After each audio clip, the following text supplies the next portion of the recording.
Teman-teman sekalian, ketemu lagi dengan saya di channel Ustadi Madu. Nah, sekarang kita di perkebunan kopi di PTP Bangelan di daerah Gunung Kawi, Kabupaten Malang.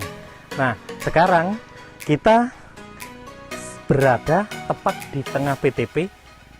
Kopinya sekarang lagi mekar-mekarnya.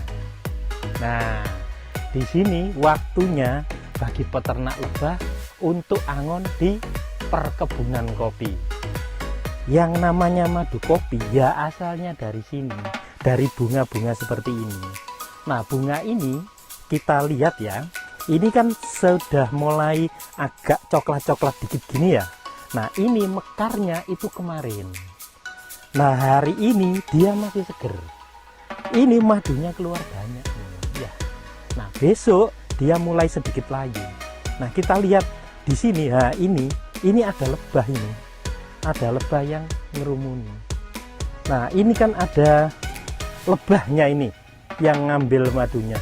Ini posisi nektarnya itu di dalam. Jadi lebah harus bener-bener masuk ini. Nah, di sini lebah bener-bener menggunakan belalainya.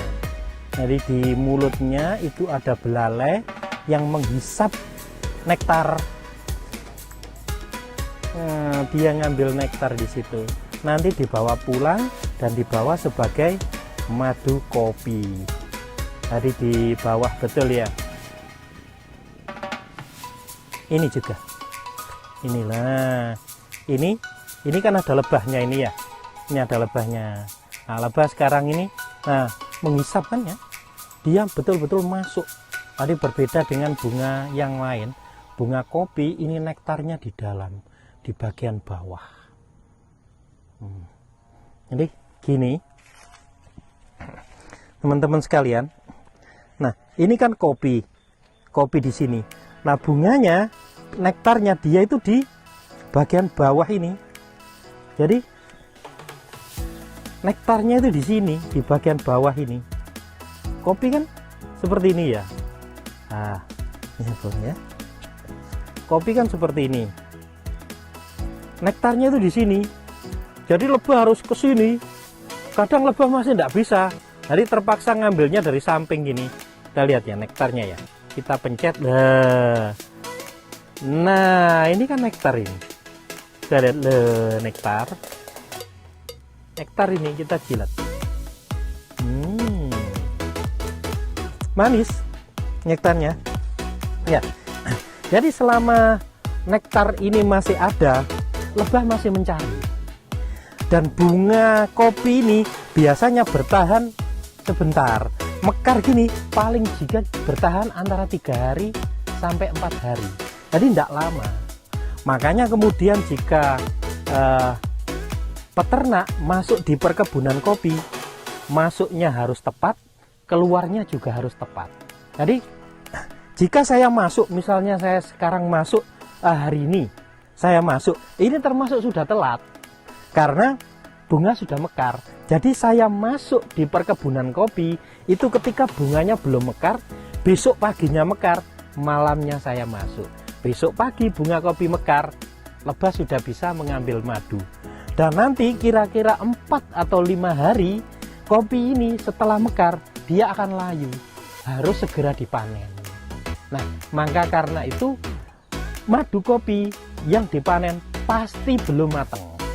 Keadaannya selalu encer karena kita berebutan dengan waktu kopi mekar.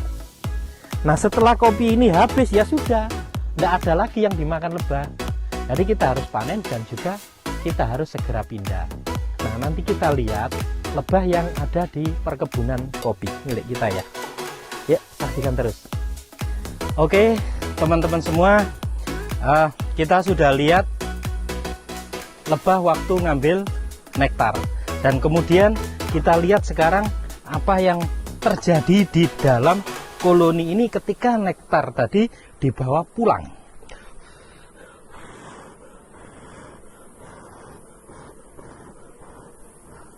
Nah, kita lalu nanti akan kita lihat pertama kali datang dari lapangan, nektar akan dimasukkan lebah bekerja di sini, di tengah-tengah ini. Pertama kali datang akan dimasukkan di tengah-tengah sini. Ini lebah memasukkan. Nah, setelah dimasukkan di sini, lalu malamnya akan dinaikkan ke sini. Nanti akan dinaikkan sini. Nah, lebah-lebah ini, julek-julek ini memproses madu, memasukkan madu dari lapangan masuk ke sini. Kita lihat lagi ya. Semua madu baru itu tidak langsung diletakkan di atas, tapi diletakkan di tengah-tengah dulu. Nanti baru kemudian dimasukkan di atas, bagian atas. Nah, dimasukkan di tengah-tengah sini semuanya ya. Carikan lagi yang agak ke tengah.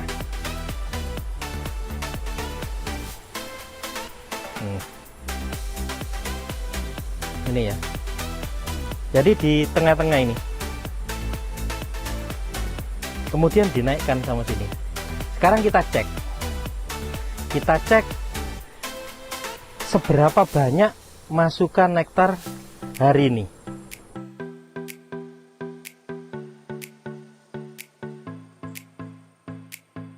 Ya, kita lihat ya. Kita lihat masukan nektar hari ini, kemudian nanti kita ukur berapa kadar gula setelah dipindah oleh lebah dari lapangan, dipindah ke sini. Kita cek ya. Ini nektar yang baru masuk. Kita ambil segera.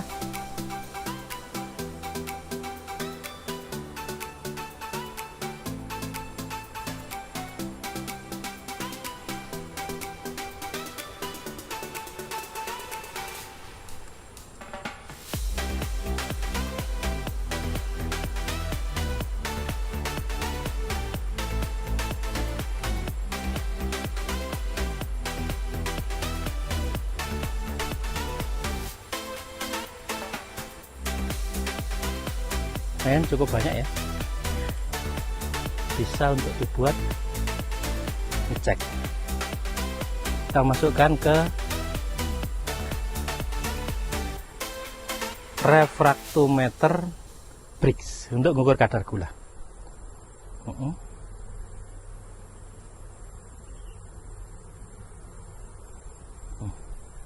Cukup. Ini bekerja berdasarkan cahaya, jadi kita harus ke tempat yang agak tidak terlalu banyak cahaya. Kita tutup, kita start ya.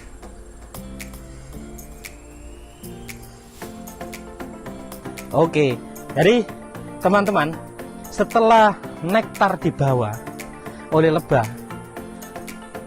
dalam perjalanan, ini kadar air sudah mulai dikurangi oleh lebah. Jadi di dalam perut kantong madunya ini kadar air sudah dikurangi. Ketika datang kita piokkan, tadi dipiokkan, bahasa Indonesianya dipiokkan, itu kita ukur kadar airnya di kadar gulanya itu sudah di 35,2%. Nah, istimewa kan ya, di 35,2. Nah, nanti kadar gula ini terus meningkat seiring dengan madu ini semakin matang. Pada SNI kadar gula itu paling tidak di angka sekitar 65%. Itu dihitung sebagai kadar gula glukosa ya. Jadi misalnya di SNI itu kadar gulanya yang dihitung sebagai gula preduksi itu di angka sekitar 65%. Kemudian kadar gula sukrosanya itu kan di SNI di angka sekitar 5%. Jadi di angka di SNI total gulanya itu di angka 70%. Jadi ini nanti kadar gula naik paling tidak itu dijadikan madu itu di angka sekitar 70%. Ini sudah 35%. Sudah hampir separuh perjalanan ya. Jadi dari nektar berubah ke madu. Gulanya sudah naik, kemudian kadar airnya turun. Jadi melalui proses dikipas, di bla bla bla bla, akhirnya kadar air turun dan kadar gula meningkat. Oke, demikian dari saya. Terima kasih. Apabila teman-teman ada pertanyaan, silakan tulis di kolom komentar. Dan bila menurut teman-teman konten ini bermanfaat, silakan di-share agar manfaatnya semakin luas ke teman-teman yang lain. Terima kasih, sampai ketemu kembali.